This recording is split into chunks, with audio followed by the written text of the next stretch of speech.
Hello and welcome to Course 3, Advanced Lessons in CodeJumper. This is lesson number 13 on counters. So the overview of this lesson is students will be able to develop programs that use counters to increase or decrease values.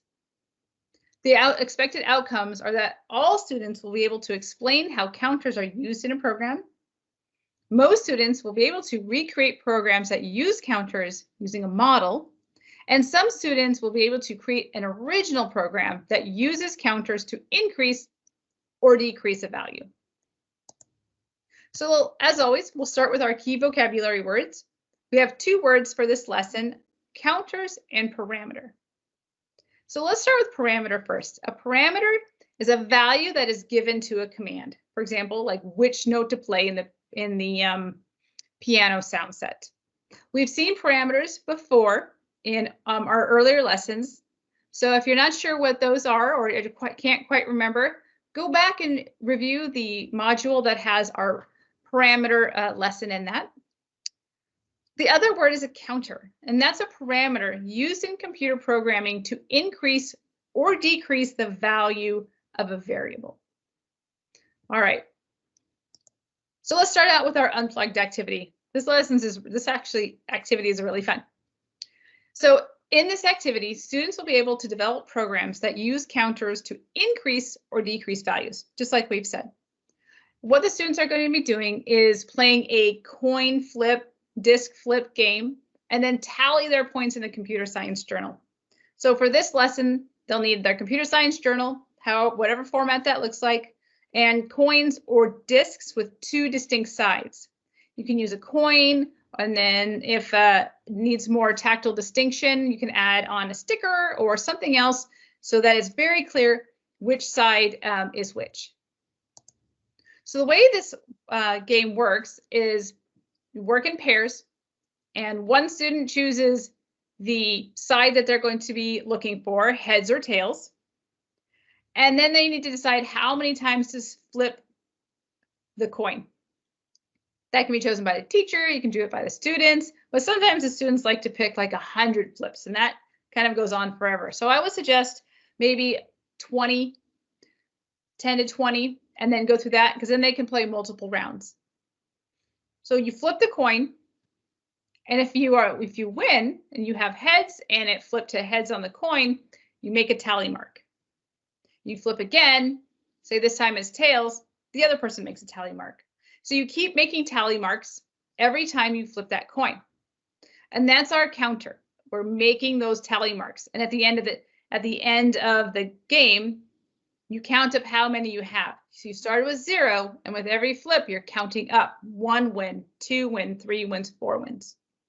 And that's the idea of what the computer program is doing. They need to develop a counter. So in this game, their counter was a tally mark for each point earned. All right, so moving to our guided activity, we're going to be using two new plugs, and that is the counter plugs. We have two of those. They're the purple plugs, just like the constants. One has a plus sign, one has a minus sign, and so those will be in the kit. And then we are using two code cards. The numbers count down with the loop, and the second code card is a musical scale of counters. So let's look at our first program we're building. So this is counting down with a loop. On the screen right now, we have the code card, which has the program that we're going to build. In thread 1, we're going to be using the sound set numbers. Inside of that is a loop that's set to 6 times with a play pod, count down from 6 for 1 time speed, end of loop, end of thread. And then we have a picture of the program with the hub attached to a loop pod, attached to a play pod with our counter. So let's see what that looks like in action. So I brought up on my screen my camera with my CodeJumper kit and the app. So I have my hub attached to a loop pod, which is attached to one play pod inside of that loop. And so the app also shows the block coding for that.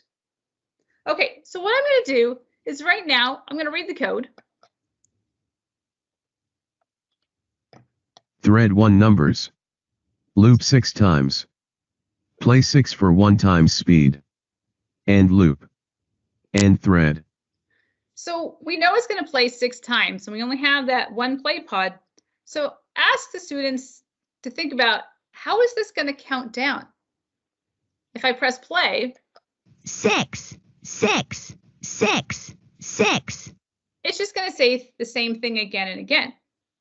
But if I add in my countdown, this counter, this purple plug, into the sound dial of my play pod, I have to count down from 5. 4, 5, 6. There, had to debug a little bit. It should count down because every time it goes around, it's telling the computer program, count down 1 sound slot. So here we go. 6, 5, 4, 3, 2, 1. So that counter is telling the computer, okay, every time you go around again, it's 1 less in that sound set. So every sound in the sound sets have a slot that they specifically have. Slot 1 is number 1, slot 2 is number 2, and so on in this program. So it's going to choose a different sound slot for each one. So that's the basics of the very first guided activity. So again, let's think about that parameter. So a parameter is a value that is given to a command. An example of this, sound is a parameter. And we have our nature sound set, and that parameter has 8 values. Each value is a different nature sound, just like we have those numbers. Okay, so let's look at our second activity. This one's a little bit more intricate. So on the screen, I have a picture of our next program that we're going to build and the block coding. And this time, I'm just going to go ahead and put my program right under the camera, and we're going to look at it right there. So bring my camera up and the app. And what I have done is use my hack where I'm using an old cutting board. So my program is pre-built, so I'm not accidentally bumping the dials. So now I have on my desk my program, and I'm just going to actually, this time, I'm just going to move the cutting board and slide it right onto the table. So that's what the scratching sound was. So now I have a program sitting on my desk, and I have the hub attached to a loop pod. And inside that loop, I have 1 play pod. And that from that loop pod, we have another loop pod connected with 1 other play pod inside. Okay, so the way it's set right now is I'm just going to read the code so you can hear. Thread 2 piano. Loop 7 times. Play C6 for 1/2 a beat. End loop. Loop 8 times. Play C6 for 1/2 a beat. End loop. End thread. All right, I already see from based on my code card what we looked at, I need to debug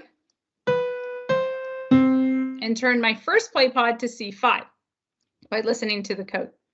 Okay, so if we play this right now and loop around, it says loop 7 times, play C5 for 1/2 a beat. So every time I play that, it's just going to do C5 and C5, but we want it to count up. So I'm going to go ahead and take my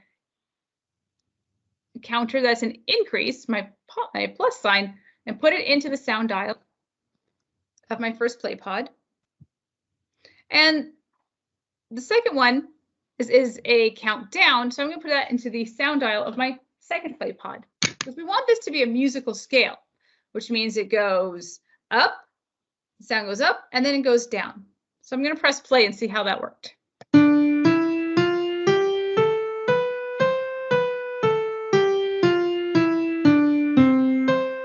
All right, not quite right. I'm going to actually turn my dial C6. All right, so this happens sometimes when you put the plugs in, it can mess it up. So that's why it's always important to be debugging. Let's play that again.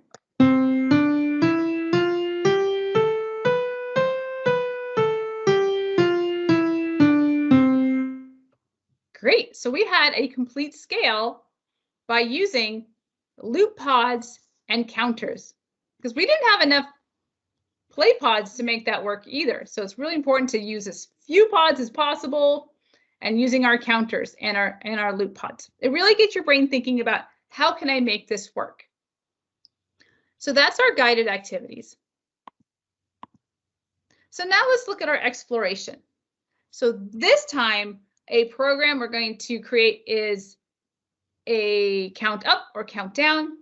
We have two different options, musical scales with variables and counters, and counters code card 4, which is an explosion countdown. And for this video, we're going to be doing the explosion countdown. So I'm going to change out my PowerPoint for my, there we go, camera and code jumper app. So I'm going to unplug this program, keep my counters, and take my new program, carefully put it on the table, pouring it off just like a pizza. All right. So what we have here is, and I'm going to try, I think, thread 3. There we go, explosion. Okay. So in the explosion, I'm going to go back to my PowerPoint so we can take a look at what this actually looks like. So we have it all built on the desk, but sometimes it's easier to see or to listen to the code card before we try to build it and midway. Okay. Oh, so I have on the screen our code card.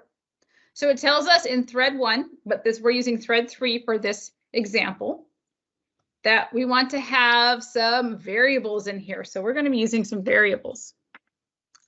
So a variable in the first play pod, we'll put that in. We heard the click. And what's interesting is in this instance, inside of the loop, we want to actually have it count down. So we have it looping 4 times in the loop pod, but we want it to start out at 4. Well, we're going to start out with our variable. Let's see here. Put in our plug. So the constant inside the variable is going to be a 5. So now I have a 5 in the variable.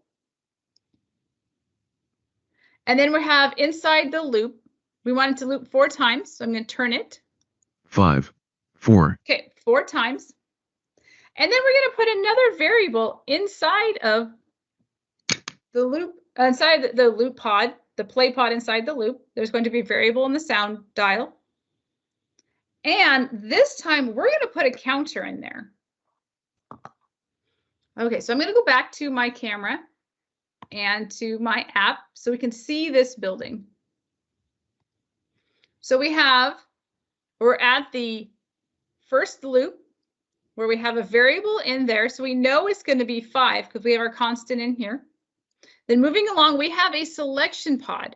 And what we need to do is put our next variable inside the second 2-spoke dial of the selection pod.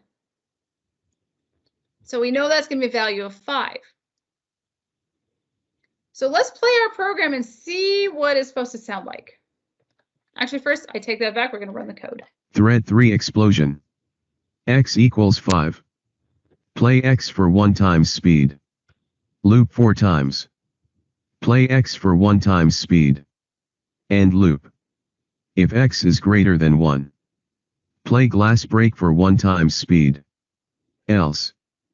Play explosion for 1 times speed. And if. Play oh no. For 1 times speed. End thread. Okay, so we have this explosion. So I'm going to press play. 5, 5, 5, 5, 5. Uh-oh. Oh no! All right. It looks like we have an error in there because I forgot to put the There we go. We had to debug. So now in our app, it says x equals x minus 1. So that's why you have to have that countdown. Otherwise, it's going to go around and do the same thing again and again. So let's play. 5, 4, 3, 2, 1.